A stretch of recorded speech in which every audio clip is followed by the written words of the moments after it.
Answer not black and white to question about SeaWorld Orca's future. Unlike the movie Free Willy, there will be no happy ending for the killer whales at SeaWorld San Diego. A documentary released in 2013 accuses the company of neglecting and abusing its orcas.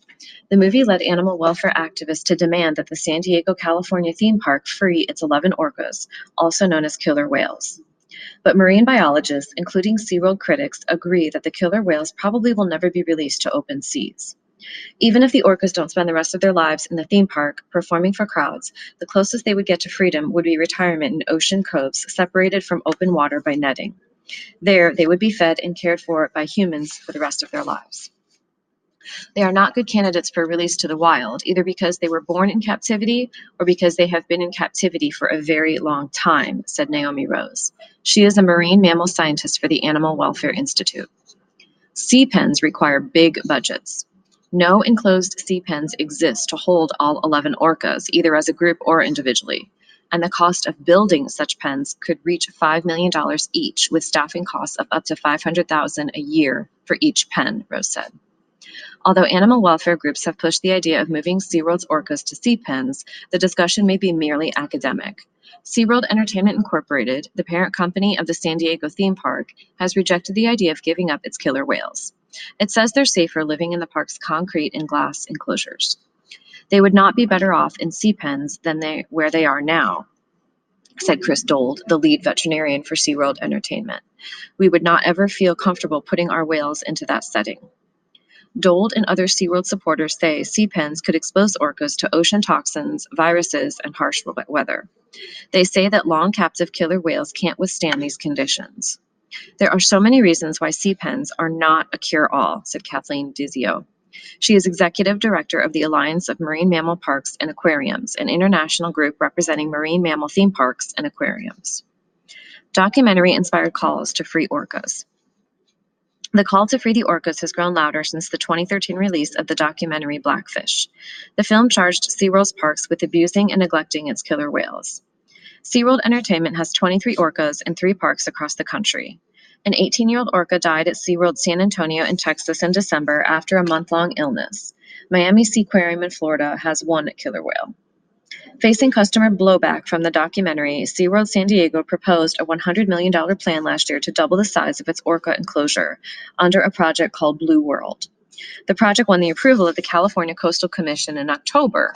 However, the state government panel added the condition that SeaWorld end its captive breeding program and halt the transfer of its orcas in and out of the park.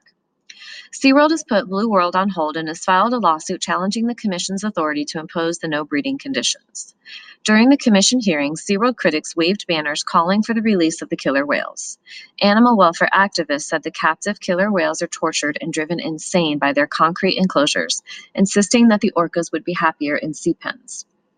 A petition on change.org has collected more than 220,000 signatures. It calls for SeaWorld Orlando in Florida to release a killer whale featured in Blackfish, Tilikum, to a sea pen. Was captive orcas release a success? The most often cited example of a captive orca released to a sea pen is Keiko, the killer whale featured in the 1993 Warner Brothers movie Free Willy. Keiko was captured off Iceland in 1979 and trained to perform at theme parks. After several years at a theme park in Mexico City, Mexico, the killer whale was transported to a sea pen in Iceland in 1998. Experts disagree on whether the move was a success. Caretakers say they spent up to $300,000 a month to care for and attempt to train the orca to feed itself in the wild.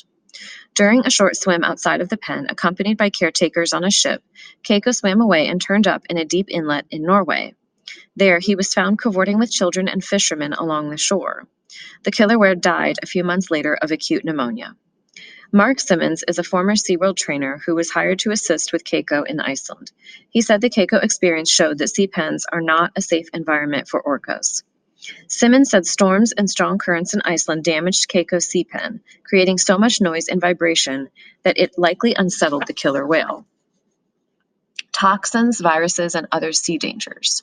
Dold, SeaWorld's chief veterinarian, said sea pens can also expose killer whales to viruses passed on through fish in the pens or toxins and oil spills that wash in with the tide.